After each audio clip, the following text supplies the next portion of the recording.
Hey guys, what's going on? Got the 2018 Indian Scout Bobber here, and we're gonna do a intake on it from Trask.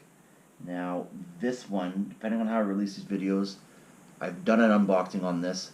I'll probably release that one first, so you'll get to see that one. I'll put a link in the description. But on the unboxing, everything you can find on here. This guy, these were about 150 bucks. It's not cheap. Basically just a filter, but we're gonna get it on here, and there's some few other really good videos on how to remove the tank on previous Scout models. Nothing I found on the 2018, so I do know there's a couple differences. We'll go over them. The main difference is the seat.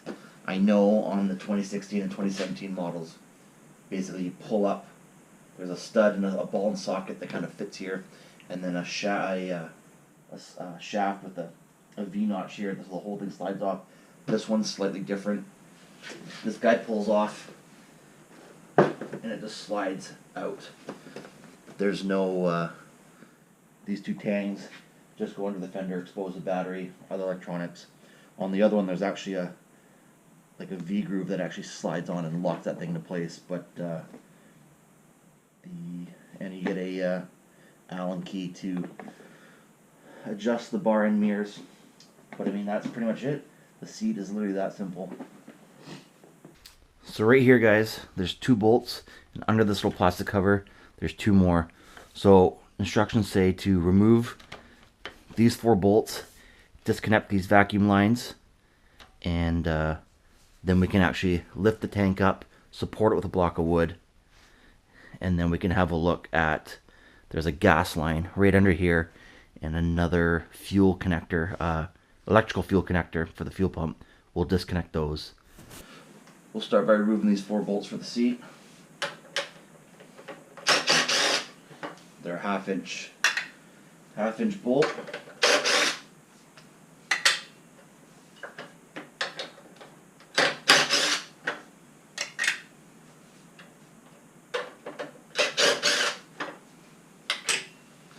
And once you got those four, we can actually lift the tank, and we'll support it with a block of wood. I'll grab that block of wood right here. Actually, you know what? Let's see if we can get these two vacuum lines off right here. Pretty simple. Just those two lines right there.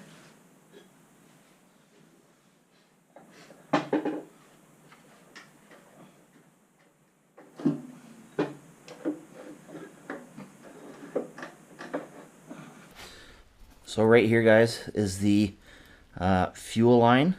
There's two buttons, that green one on the top, one on the other. We'll depress those, remove that.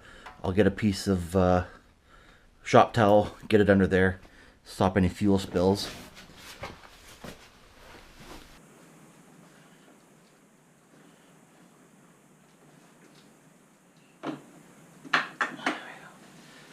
Okay, that was a pain in the butt. It should lift off now.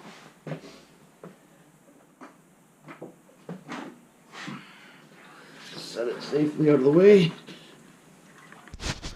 So, these are the two lines that you disconnect. The electrical connection goes up into the fuel pump, and then the actual fuel line goes down here, through here, comes out and hooks in there. So it just got snagged a bit. You just got to remove it. So next, we're going to remove this connecting piece right here and here. So this is where you're going to want to support your bike. If you get it off with one side, I don't think you need to worry about it. But I've seen guys that had to get rid of both sides right here. And if you don't support your bike in the middle, the two halves will kind of cave in on itself. So we'll start by removing that guy there. Not even close.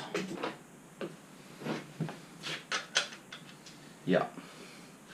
Let's stick with the 15 mil.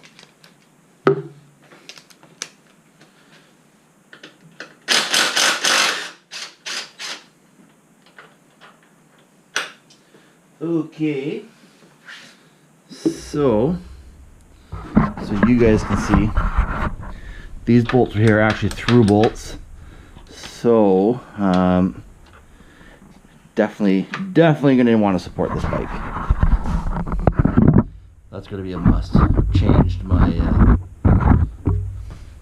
my ways. So I'm not going to remove the bolt. I'm just going to pull it back slightly.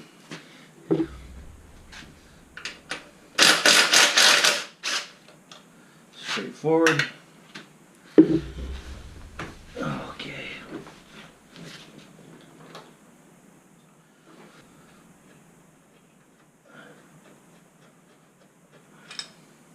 I'm going to set the painted guy aside. I just don't want to get scratched in my little magnet tray there.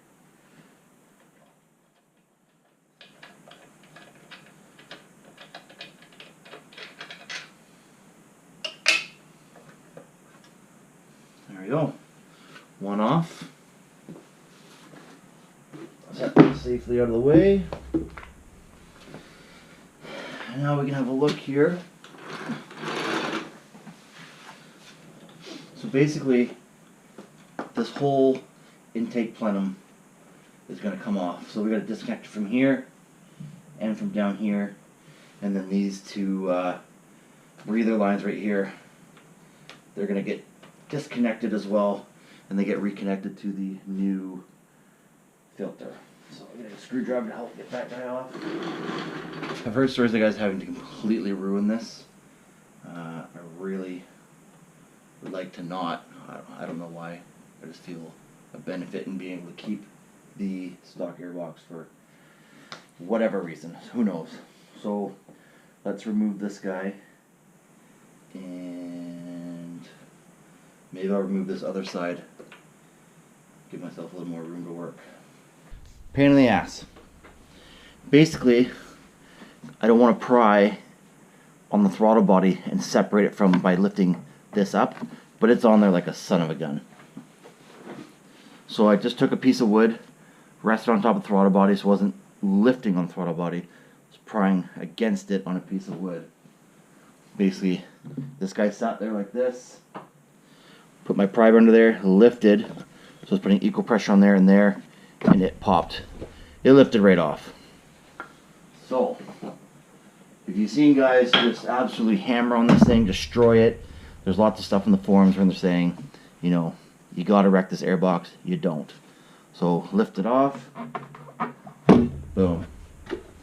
There you go. That simple. So I installed the new breather hoses on the fitting. It'll be easier to install that way. These two ones here, I gotta come off. So we will use our screwdriver, kind of guide those guys off. Maybe. There's that one. There's one more here. There we go.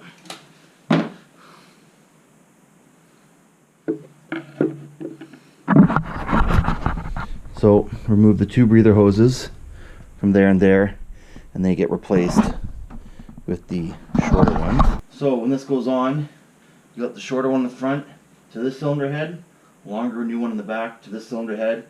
Try to line them all up at once and slip this guy on. So get that guy on like that, and that one on like that.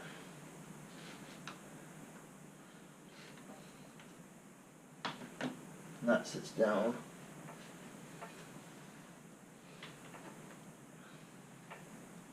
like that. So I'll give you guys a close-up here. So as you can see, this one gets replaced.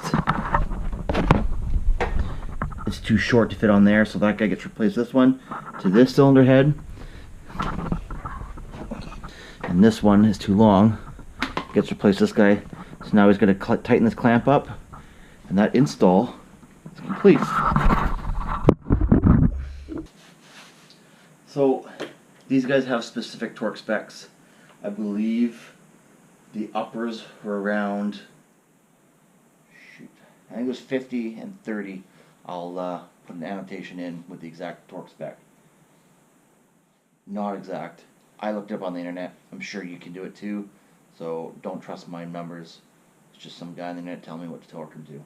But anyways, let's reinstall this other cross member here and start buttoning it back up.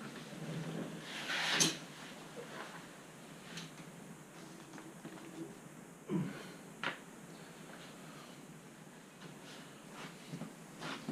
go ahead and torque these.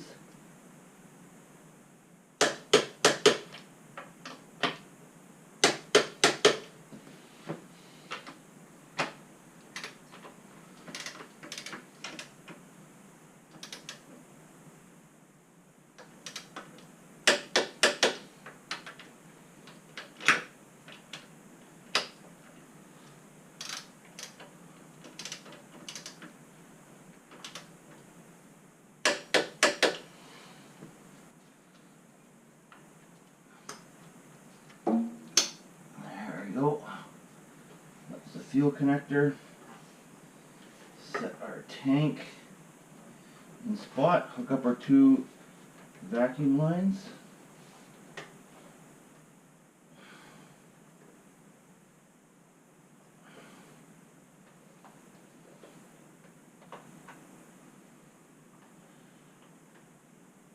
There we go.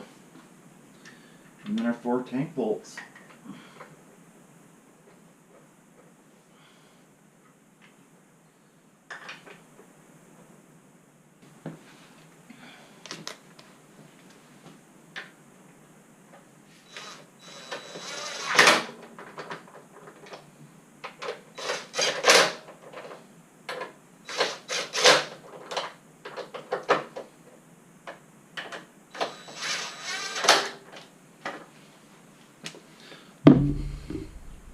I'm sure there's a torque spec for these, but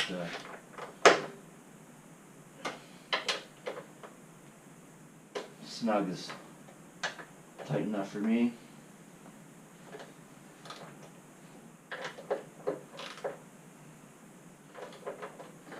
Huh. There you go.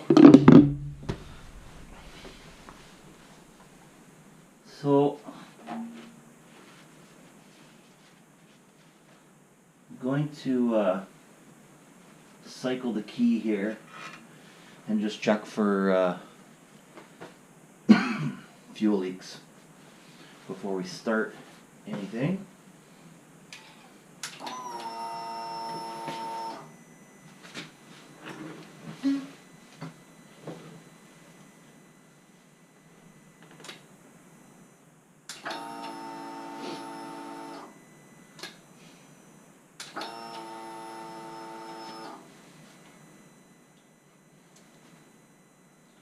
Everything seems to be in order.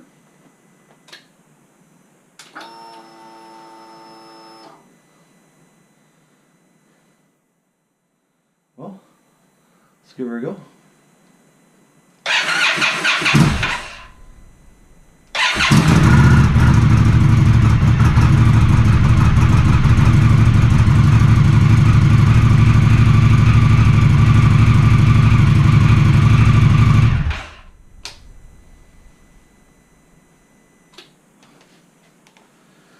There you have it. Trask cold air intake installed. Bike runs, no leaks. We're supposed to be getting some rain here pretty quick. Hopefully tomorrow I can pop out and take for a quick little test spin. It's about 8 or 9:30 right now, so not gonna go tonight. So talk to you guys later. Bye.